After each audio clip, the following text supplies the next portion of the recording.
If you are wondering, the ruling or one of the ruling premises of a sick society is, you've got the answer right in front of you. If you look at the patterns of narcissism, of misery in this society, and how this society seeks to control you, one of the underlying premises that you can easily see is suppression. Many will say, yes, suppression of the truth, of the truth only. The first suppression always happens against one's emotions, because your emotions tell you how you feel. But miserable people don't want to know how they feel because they already do. They already know how they feel and they simply want to feel somehow else. When someone gets at a certain level of misery that they are convinced they are not worthy of being helped, thanks to Christianity and religion in general, and bad parenting and other miserable people who seek to convince you the same things that they believe so that you also suffer alongside them, well, you're gonna start suppressing your emotions. And, suppressing your emotions is kind of the same thing as keeping a ball under the surface of the water, right? An inflated ball, you can only keep under the water for a certain period of time. You will get tired sooner or later and you will drop the ball. Now, if you want to keep it, let's say, deeper, you'll have to dip your arms into there, so your face probably will be very close to the surface of the water, and if you're not attentive and you drop the ball, it will simply resurface and probably even smack you in the face. Now, some people really need those mickle smacks. They kind of need, some hard cuddles, because, well, otherwise they will simply enjoy their misery. And if you see, well, this sick society has this passion to not only make you suffer, but also yearn for even more suffering, embrace, this suffering, right? That's how narcissism also works.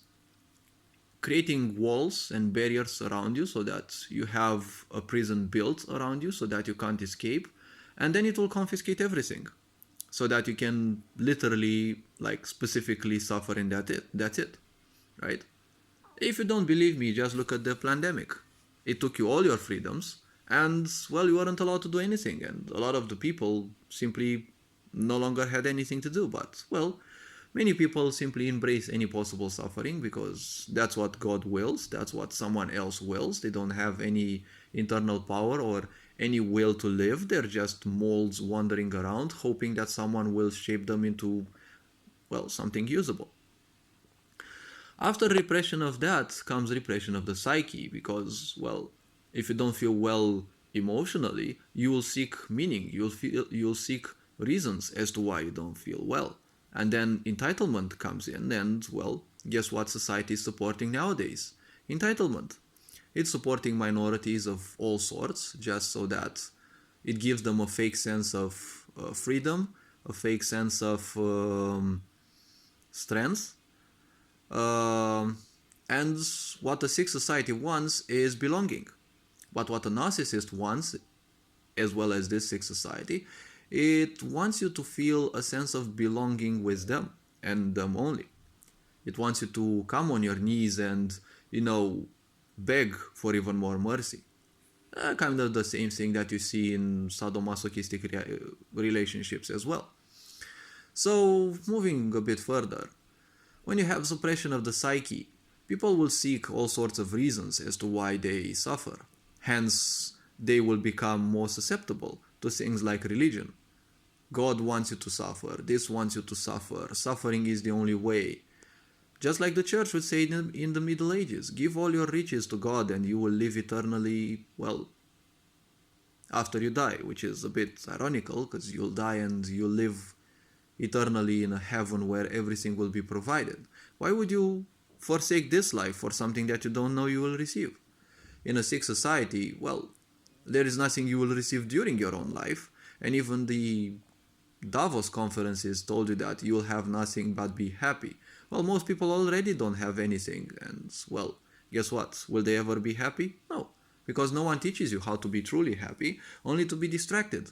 Distraction means suppression, because you cannot distract yourself without suppressing your emotions, without suppressing your sense of reality, which means literally bypassing everything that represents you. This secretly creates even more frustration because suppressing anything within you creates a building of energy, a buildup of energy, which will sooner or later burst. And when it happens, most people don't know how to control that overburst of energy, and they kind of end up on television news that they've killed someone, they've done something, they've committed suicide, they've done something wrong anyways. So suppression is never a good thing because when you suppress, you're creating a future storm. It's like, well, you sow clouds and therefore be ready to harvest the storm. Suppressing is not good because at the same time no one teaches you how to learn things about yourself, how to learn and understand the body that you live in. Only suppress things, suppress the truth, and then become entitled, because if the emotional is disregarded, the psychological will try to balance things out and will create all sorts of inventions that you are unworthy, that you are this, and then you end up on the narcissistic side saying that you are overworthy, that you are some kind of god and everyone else is worthless, because it's much easier to put titles on others than even dare think about looking in the mirror. Suppression only leads to your life becoming more and more miserable, and that is what this sick society wants.